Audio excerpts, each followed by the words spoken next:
Hello, my name is Brian Kem, and I've lived out of my Tesla Model Y for about a year. I'm going to give you a tour of my setup today. You're going to see the gear that I use. And first, an important note.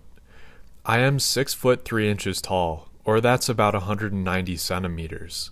I might be close to 2 standard deviations taller than the average man. I mention this because one question I often get is how the heck do I sleep in a Tesla? My response? Quite comfortably. With the back seats down, I can lay out flat. I don't even have to move the front seats forward. This makes it a little easier to prop up my pillows. On top of that, I don't have to lay diagonally, but I do usually for a little extra room. There are 2 big reasons that I decided to buy and live out of a Tesla Model Y. The first reason is that it's a battery pack on wheels. For comfort and safety, I can keep the AC running all night long. Unlike a gas car, I don't have to worry about toxic fumes. And as an added bonus, Tesla's biodefense air mode, it can help make it one of the safest places to be. This is a great feature when truck drivers roll coal at you, or more often wildfire smoke is an issue. The second big reason I bought an electric car is the extra space. Getting into my car living setup, the front trunk, it's great for extended camping trips, or in my case, living in my Tesla. It's sectioned off from the main cabin. I keep my dirty laundry and shoes in here. This keeps the smell down in the main cabin. It's also great for my rock climbing gear. Living in a car is an amazing way to adventure, whether it's traveling to new climbing spots or really anywhere at any time. You can keep costs low and go and visit your friends and family that you haven't seen in a while, or travel and make some new friends. Or at times, take a break from society and just embrace some time out surrounded by nature. Diving into more of my gear, I have a simple setup overall.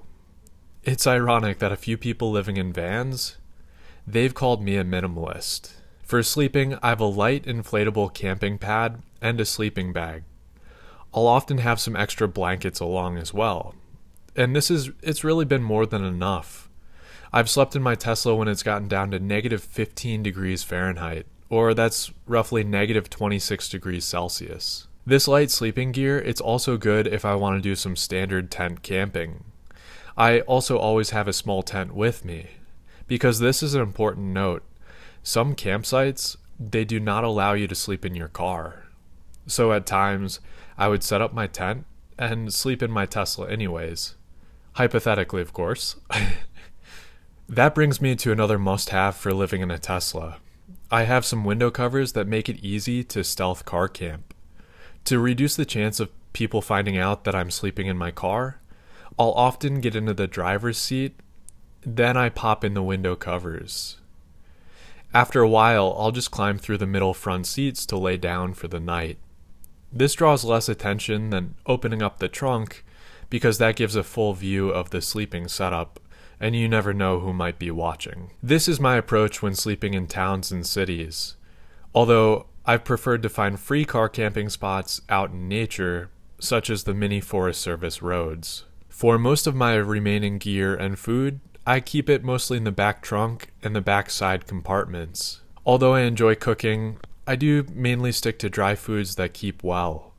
I could probably go close to a month at times based on the food I have along. I also pick out healthy foods and fruit from grocery stores. Depending on the weather, apples and bananas, it might last up to half a week in my Tesla. In the main trunk, I have emergency and first aid kits.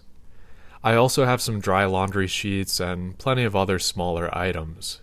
I'll often keep liquids, such as shampoos, etc., in the bucket in the off chance that they leak or explode. As mentioned, I've gone through some extreme weather and also lived through 110 degree Fahrenheit days, or that's over 43 degrees Celsius. Elevation changes have an impact as well. On top of that, I do have some backup water in case I get stranded anywhere. Luckily, that hasn't happened yet. This is also a backup bucket, which I luckily also haven't had to use. Jumping into this lifestyle, I was a bit worried on this end, but it really wasn't hard to get used to timing when I drink liquids, etc. Alright, you've already seen the bulk of my car camping setup.